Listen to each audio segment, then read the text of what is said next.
What if I told you that not tracking my food completely changed my relationship with myself?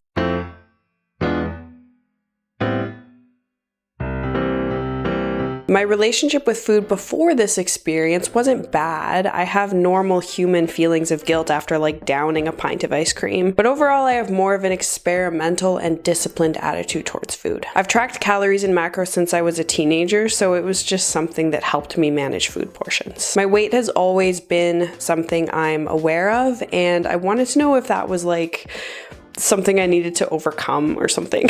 I was watching YouTubers like Stephanie Buttermore. Her journey was more about coming into a healthy relationship with food after depriving herself for a long time. And in retrospect, my experience has been different because I never struggled with undereating. My struggle is with overeating.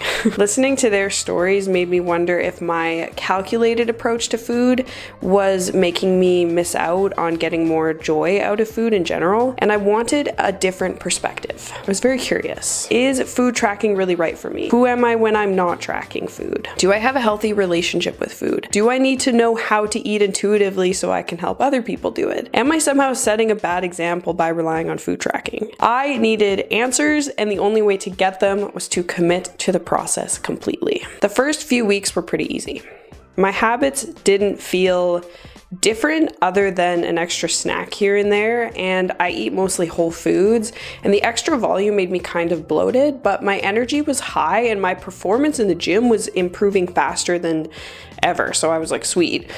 So I'm really glad I tracked all my weights because my increase in total lifting volume was amazing. I was more excited by my performance improvements and less focused on my body. The challenges with that came later. 6 months in, there was a heat wave.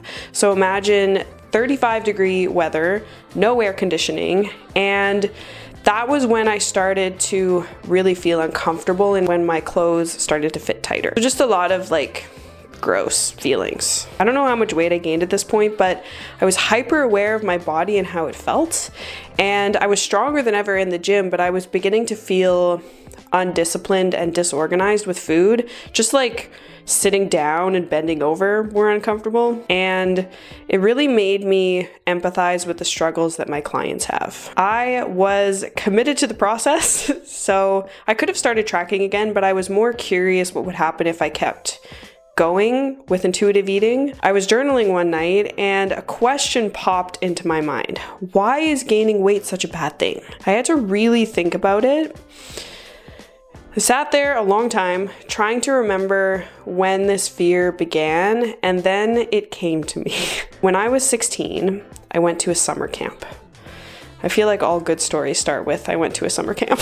Everyone, and I mean everyone there, was athletic. On the first night, we were playing volleyball, and I was like a scene in a movie where I was the awkward loser with curly hair and glasses and baggy clothes.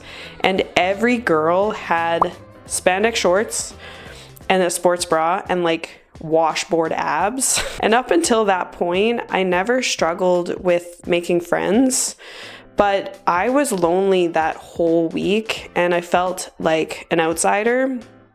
And the logical conclusion I came to was nobody likes me because I'm not in shape. So after that experience, I started tracking calories and running and getting into fitness. And that's when I started to believe that I needed to be athletic and cool to be accepted. Gaining weight to me feels scary because I spent the last 10 years subconsciously believing that if I am chubby, I am an outsider. This is why we journal, ladies and gentlemen. So I took this new awareness as a win and I continued onward like a hopeful little adventurer. Now that I knew where my fear came from, I felt like it had less control over me. I continued to see gradual improvements in my strength and my power. My strength was increasing faster than ever. I was shocked. A typical strength increase for me within a training block is anywhere from 5% to 10%. And with my additional calories, I was seeing improvements as high as 15 to 20%. At my peak, I was doing dumbbell RDLs with 95s, and someone at the gym came up to me and was like, "That's an impressive RDL." And I was like, "Oh my gosh, thank you." My workouts felt amazing, to say the least.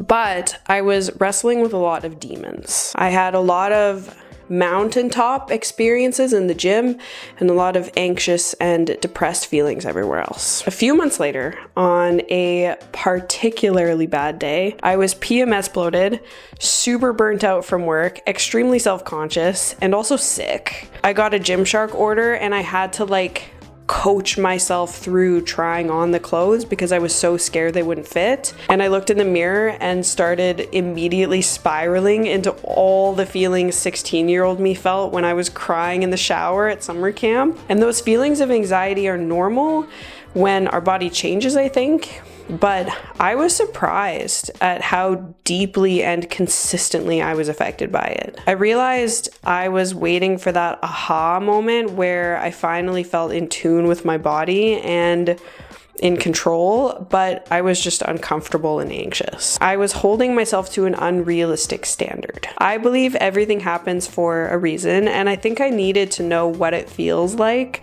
to be at war with yourself. And intuitive eating is empowering for lots of people. For me, it was anxiety inducing. I learned a lot about my fears, my athletic potential, my relationship with myself, and that was the point of this experiment, to learn about myself. Stepping on the scale after a year was scary, but that's how so many of my clients feel when they start working with me. Fear is okay, and my fear has much less control over me now than before, and I see that as a win. When I started this experiment, I was 159 pounds, and at the end of this experiment, I was at my all-time heaviest at 168 pounds. Key takeaways. Number 1, I need structure and discipline with food. Maybe that's not always tracking, but I need a system I can stick to and feel good about, and I don't think that's a bad thing. Number 2, for my entire life, I have been trying to be smaller, and when I stopped doing that, my performance improved a lot. There is a healthy balance, and I think I'm closer to that now after doing this experiment. Number 3, it's not a bad thing that I want to control my food. Mastering intuitive eating is not mandatory. What works is different for everyone, and I know for a fact that right now what works for me is counting, measuring, and structure. Number 4, I have poor self-control with food. I have done extreme diets for my whole life to prove to myself that I don't, but I have come to terms with it. I have poor self-control. And the kindest thing I can do for myself is what works, which is tracking. Number 5, my self-esteem is dependent on my weight. Maybe that will change, but right now it's real. And if I can control my weight by tracking, that makes me feel at peace. Thanks for following along. Drop a comment down below. I'd love to hear your thoughts and experiences with tracking or not tracking and what you learned about yourself. I think it's important to remember that the best method when it comes to calories and macros is the one that you can be consistent with. Click the link in the description for my free cookbook with recipes that are easy to track or not track. Don't forget to like, subscribe, and hit that notification bell for more tips on nutrition, fitness, and healthy living. As always, remember that your journey is unique and it's entirely within your power to cultivate a healthy, joyful life. See you next time, and happy training.